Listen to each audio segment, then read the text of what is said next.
चलिए, आज एक ऐसे रहस्य में उतरते हैं जो हजारों साल से इतिहास और आस्था के बीच गोते लगा रहा है। जरा सोचिए, एक ऐसी कहानी जिसे हम सबने सिर्फ पवित्र ग्रंथों में ही पढ़ा है। क्या हो अगर वो सच हो जाए? और अब ऐसा लग रहा है कि हकीकत समुद्र की गहराइयों से बाहर आ रही है, और ये वाकई में चौंकाने वाला है। सदियों तक तो ये सिर्फ एक कहानी थी, एक मिथक। लेकिन अब आर्कियोलॉजिकल सर्वे ऑफ इंडिया का एक बहुत बड़ा मिशन गुजरात के तट से दूर समंदर में ठीक उसी जगह पर छानबीन कर रहा है। और जानते हैं उन्हें क्या मिल सकता है? एक पूरा का पूरा 4000 साल पुराना वेल प्लान्ड शहर। ये हमारी सभ्यता की कहानी को पूरी तरह से बदल सकता है। तो सवाल ये है कि ये खोज इतनी बड़ी क्यों है? भाई, इससे समझने के लिए हमें पहले द्वारका की उस शानदार, उस महाकाव्य जैसी कहानी को जानना होगा। ग्रंथों की माने तो भगवान कृष्ण ने खुद समंदर से जमीन लेकर इस शहर की नींव रखी थी। और इसे बनाया किसने? देवशिल्पी विश्वकर्मा ने। मतलब सोचिए, सोने के महल, दूर दूर तक फैले बगीचे और ऐसी मजबूत किलेबंदी जिसे कोई तोड़ ही ना सके। ये शहर नहीं, सच में एक सपना था। अब देखिए, हर बड़ी कहानी की तरह द्वारका की कहानी में भी एक शिखर है और एक पतन। एक तरफ कृष्ण के राज में एक सुनहरा दौर था, हर तरफ शांति, समृद्धि। लेकिन दूसरी तरफ विनाश की भविष्यवाणियां भी थीं जो धीरे धीरे सच हो रही थीं। और फिर 36 साल बाद यादवों के आपसी झगड़े ने सब कुछ खत्म कर दिया, और समंदर उसने अपनी दी हुई जमीन वापस ले ली। तो आखिर ये सब हुआ कैसे? वजह थे 2 श्राप। पहला श्राप, महाभारत युद्ध के बाद जब गांधारी ने अपने 100 बेटों को खो दिया, उन्होंने कृष्ण को श्राप दिया कि उनका पूरा यदुवंश आपसी लड़ाई में ही खत्म हो जाएगा। और दूसरा, जब कृष्ण के बेटे सांब ने कुछ ऋषियों का मजाक उड़ाया तो उन्होंने श्राप दिया कि वही अपने कुल के विनाश की वजह बनेगा। बस इन 2 श्रापों ने जैसे द्वारका के भाग्य पर ताला ही लगा दिया।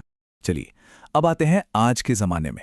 ये जो पुरानी कथा है ना, ये आज के खोजकर्ताओं के लिए एक जुनून बन गई। एक सवाल कि क्या सच में लहरों के नीचे इतिहास का कोई सबूत दबा हुआ है?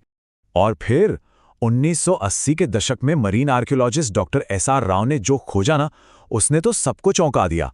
जरा सोचिए, समंदर के नीचे क्या मिला? 560 मीटर लंबी किले की दीवार, 30 से भी ज्यादा बड़े बड़े पत्थर के खंभे, हथियार बनाने वाले सांचे, जानवरों की तस्वीरें वाली मोहरें।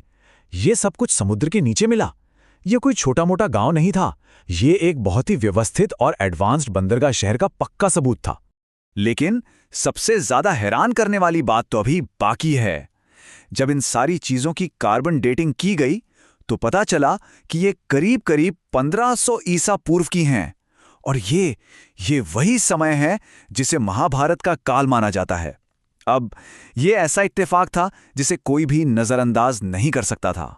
तो ठीक है, अब वक्त है इस पहेली के सारे टुकड़ों को एक साथ जोड़ने का। मतलब, ग्रंथों में जो लिखा है और समंदर में जो मिला है, क्या वो आपस में मेल खाते हैं? चलिए देखते हैं। अरे, ये तालमेल तो सच में हैरान करने वाला है। देखिए, ग्रंथों में द्वारका को वारी दुर्ग कहा गया, यानी पानी में बना किला। और समंदर में क्या मिला? एक विशाल डूबी हुई किले की दीवार। बिल्कुल सही। ग्रंथों में बड़े बड़े खंभों और महलों की बात है, और पानी के नीचे 30 से ज्यादा पत्थर के खंभे मिले हैं।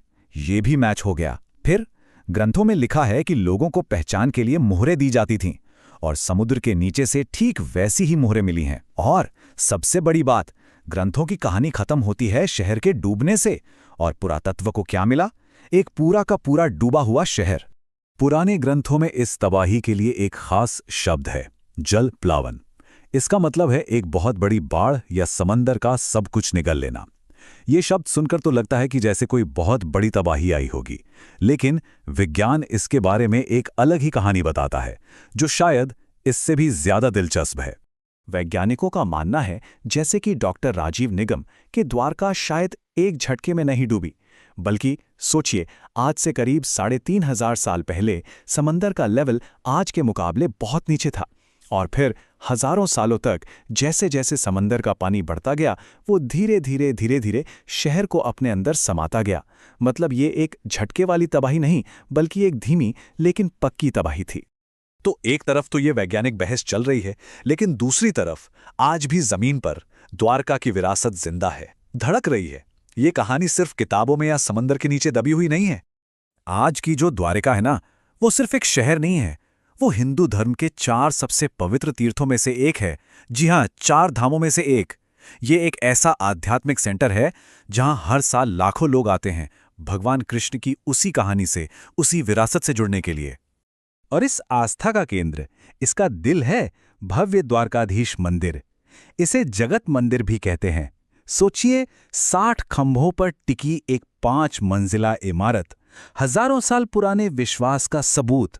ये मंदिर बस यही याद दिलाता है कि शहर भले ही डूब गया हो, लेकिन आस्था हमेशा जिंदा रही। वहां के स्थानीय लोगों में एक बड़ी ही दिलचस्प बात मानी जाती है। उनका मानना है कि आज जो शहर है वो 7वीं द्वारका है। इससे पहले की जो 6 द्वारकाएं थीं, उन्हें समंदर अपने अंदर समा चुका है। ये मान्यता बनने और बिगड़ने के उस चक्र को कितनी खूबसूरती से बयां करती है ना? तो घूम फिरकर सवाल वहीं आ जाता है, जब कोई कहानी हजारों साल से सुनाई जा रही हो और समंदर की गहराइयां भी उसी कहानी के सबूत देने लगें, तो फिर इतिहास कहाँ खत्म होता है और आस्था कहाँ से शुरू होती है?